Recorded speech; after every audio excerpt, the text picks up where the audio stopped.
my latest video on what is Auro 3D, there's a lot of comments, in there, and I've actually been saying this for a while. Like, I actually think Auro 3D is better, and that's due to the way the speaker placement is, and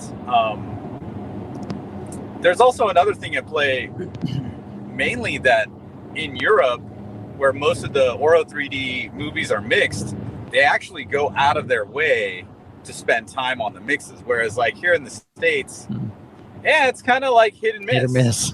and majority of the time, I was about to say a lot of it miss. That's right. Right? So one of the things about Auro, when I was talking to Wilfried, the inventor, is that he designed it as a second quadraphonic layer of sound, not angled. So the sound isn't angled towards you, right? It's just up there. Just like if you were in a city center and you're hearing everything at ear level, and then you're catching the reflected sound off of taller buildings or whatever that's around you, and that's just above you, and then they cap it off with the Voice of God channel that's directly above you. Whereas Atmos has this angle that you have to put the speaker at, and that angle is there so they do not infringe on the Auro 3D patent. And there's this comment so that really what is this guy's name again? What's the guy's name? Wilfried, I think. That sounds exactly like the person who would invent something like that, by the way. Wilfried. This is according to Wilfried, though, right? Guy. Okay. He's a nice guy. He invited me over to Galaxy Studios. And he's like, whenever you're in Europe, let me know. Well, we can have you do a tour of the studio. I was like, yeah. He's a nice guy. Nice. And one of the comments was, I'm not going to move from my setup, my in-ceiling setup, to a height channel setup because I have a by-the-book Dolby Atmos setup. But if you think about it, this by-the-book setup is not done for making it sound better. It's done so they don't get sued. So which setup do you want? Do you want something that sounds good or something that's just convenient for Dolby?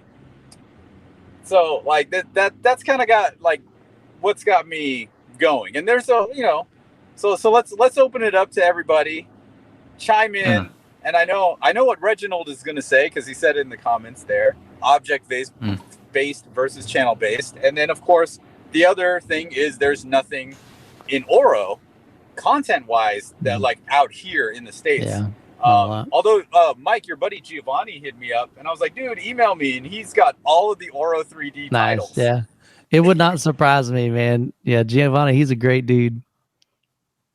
All right, so how about this, Michael? Have you tested Auro 3D? So comparing it to I really Atmos? haven't. Yeah, I really haven't tested it. I mean, my room is pretty much set up as Atmos. What I can say is this past weekend when I was up, well, I guess it's been 2 weekends ago, but when I was up in Georgia, I heard a really nice high end setup, and although it was probably still set up as a Dolby Atmos placement, maybe. Well, I mean, see, that's the thing. He didn't have an Auro 3D. He didn't have like a Voice of God. He just had two front Atmos speakers or whatever, height channels, whatever you want to call them, and then rear ones as well. And when we listen to music, most of the time we all preferred Auro 3D up mixer versus playing the music in Atmos, if that makes sense. So we did enjoy that. So I'm not saying the format is bad. I just don't, I'm kind of like some other comments. I'm just not sure that Auro 3D is going to even make it, Yeah. And part of that is because Dolby just has, they just got the market. Beta versus VHS, right? Yeah. They just got the market share, and they did a whole heck of a lot better job at getting content out to the consumer. So I'm not sure that I don't know how long it's gonna last, but I guess that's with any format and any platform. So, but I think it can be done very well. Absolutely. I was always curious, like when they refer to it as voice of God channel, is that offensive to you at all, or? No, I'm always concerned because there's a little G. Yeah, as long as it's a little G, we're a good. little G. Ah, little G. They got that right. Because there's a lot of Joe God. is. There's a lot of gods out Little there. G. There's a little Okay, G. all right. Honestly, I don't All know how right. they spell it on their end, but that's the way I would write it. So I was telling Chano right before this when we were trying to figure out what the question was going to be, and I was like, you know what? Honestly, I haven't heard Atmos content that was like amazing. Like, oh, this is the most realistic thing I've ever heard. Like, I've heard more binaural stuff that's more realistic than Atmos, in my opinion.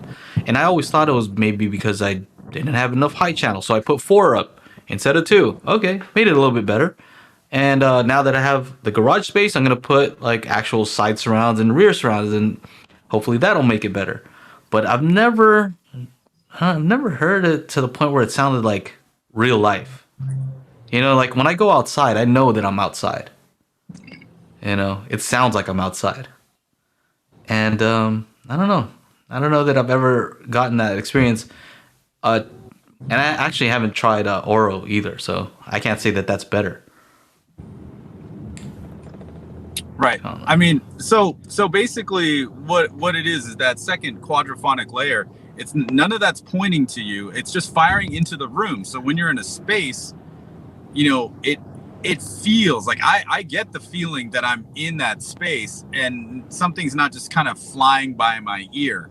Like it's more of an atmospheric kind of situation. That's the easiest way for me to describe it.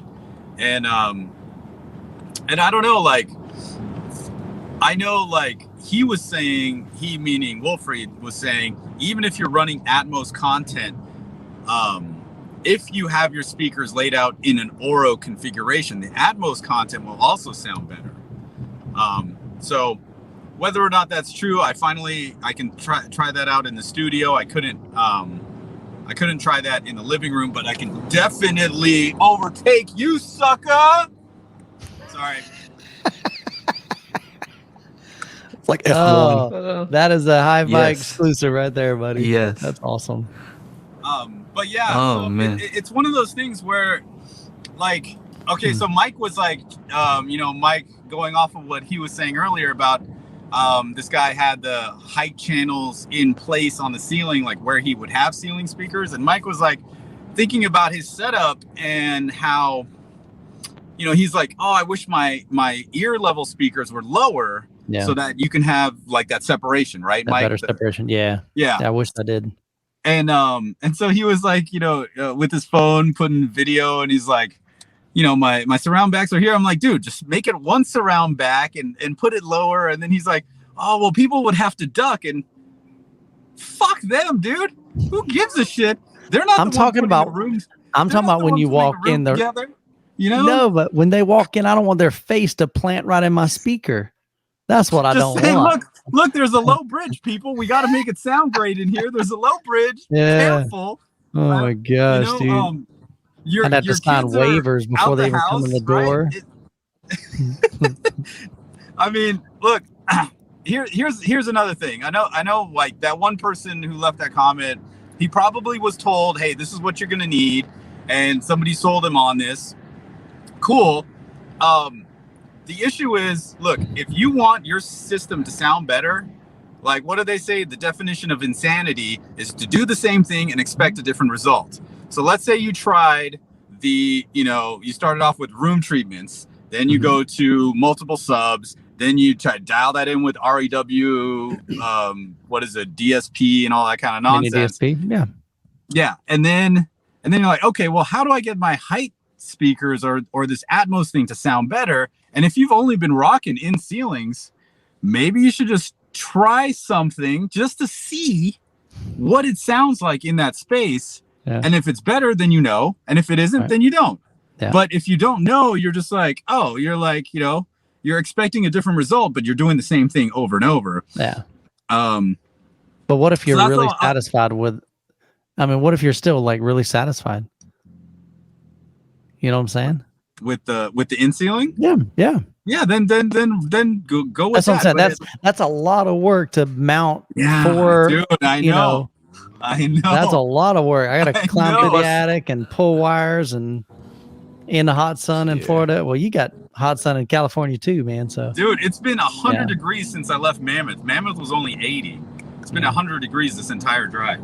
Now the good thing in my room is I've got 10-foot ceilings. So, I mean, I definitely got the space up there to put big speakers if I wanted to. Like, I think with your room, Mike, you might want to just try taking your surrounds and your surround backs, just put them on some speaker stands just to try it and see how much better.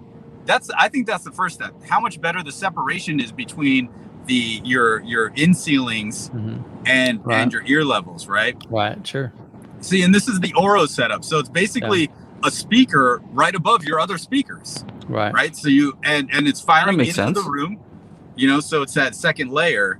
And I'm actually surprised with the Denon X6700H when I was running through that video on the different configurations you can do.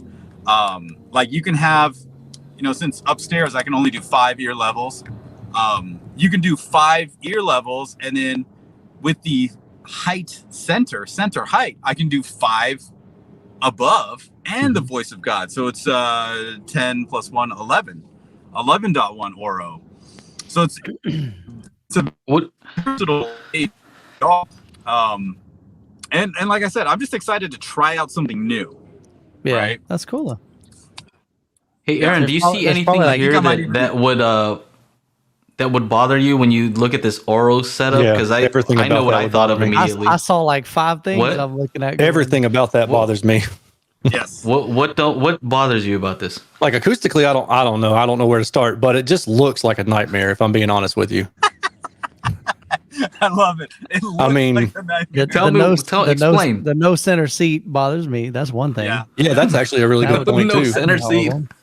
I always wondered why they used this image. Like, it does not promote it well.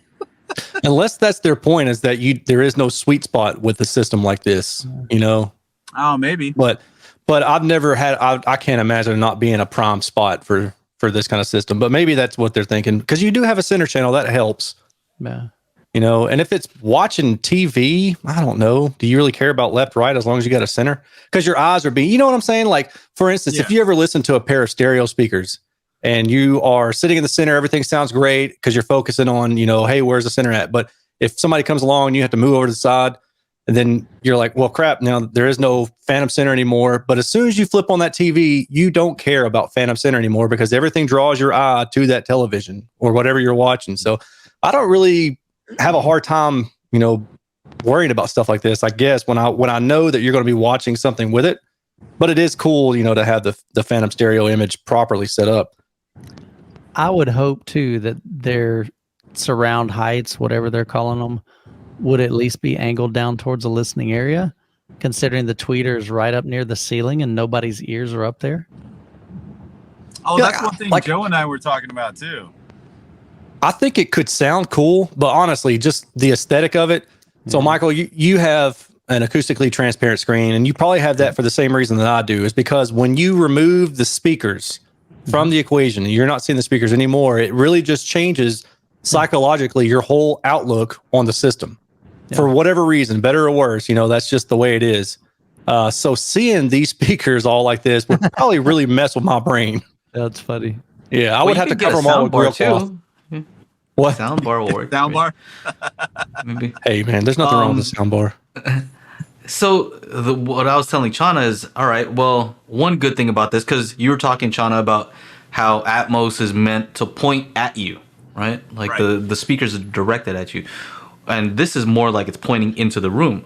And I said, one good thing is you're below the tweeter, which is usually the best place. Like if you had to choose between below the tweeter or above the tweeter, it's better to be below it most of the time. But look at how close the tweeter is to the ceiling. That's what I'm saying. That means that all those reflections are going to be the worst possible reflection you can get. Yeah. And that's what kind of like, I don't know if that's good. Well, it'd actually be better to flush mount, or not flush mount, but put the baffle right up. Down. Yeah, the closer you put the reflection point to the speaker, especially with high frequency, the less reflection and comb filtering you're going to get. I'm just Same thing thinking, with car. You wouldn't hear it though. It's so directional. Like you'd never hear the high frequencies up there. Yeah, that's true too, though. You know what I'm saying? Yeah. I don't Yeah, know. because once you start going off axis, you're going to lose the output. Yeah, I don't know. I mean, I would have to understand what their reasoning for this setup is. I mean, this is what they're advertising. Surely there's method to the madness here. This was done. This was developed and released in like 2005 and released in 2006. So when Dolby came around wanting to know what they were doing, that's when that was in like 2010 or 11. And the first Dolby cinemas came out in 2012. So, there is definitely like a method to the whole situation. And I wish I could get him on the show to talk a little bit more about it, because that'd actually be cool. Do it. Yeah, no, totally. And he's a real nice guy. He's just, he just lives in Europe, so we'd have to figure out like be a time zone. Situation. Yeah, we could do a podcast at a different time one day, or we could record it, and I don't know. Right. Yeah. I mean, it's one of those things we definitely want to. If it was the first immersive format on the scene before Atmos, DTS:X, IMAX enhanced, there's so many people in Europe that love it, then we should definitely, do more to check it out. I've paid for standard Blu-rays, with shipping and everything. They came out to like $50 a pop. So, and I have like 3 of them, and I'm trying to get some more. So, I'll say this: I like it, and when you use the Auro up mixer on Atmos content that isn't mixed well, it actually sounds way better. Like Bumblebee, for instance, sounds better upmixed in Auro than the natural Atmos track. Now, if it was Bumblebee IMAX enhanced audio track, which they still haven't released yet, but they gave me a demo for, so stupid. That would be a different story. I think I like IMAX enhanced a little bit better because of the way they handle bass and stuff like that. But hey, it's interesting stuff, and I think if you, what happened? You guys, what? You're good. Oh, I think you're good. You're frozen, but we can hear you. That's all good. Oh, okay. I don't. I think I'm out of cell service here. Sorry. Yeah, you can keep talking. We can hear you. Hey, Michael, what was your question again? I forgot to write up a banner. Mine actually. Well, so when you if you put up that speaker or that image, there's 2 things I'll mention. So Elliot mentions, position tweeters for in ceiling shouldn't be needed. You're really meant to have wide dispersion up there. More than likely, at least from what I can see on that diagram, that's not a super wide dispersion kind of setup, but it looks like just your standard bookshelf speaker. But if you pop that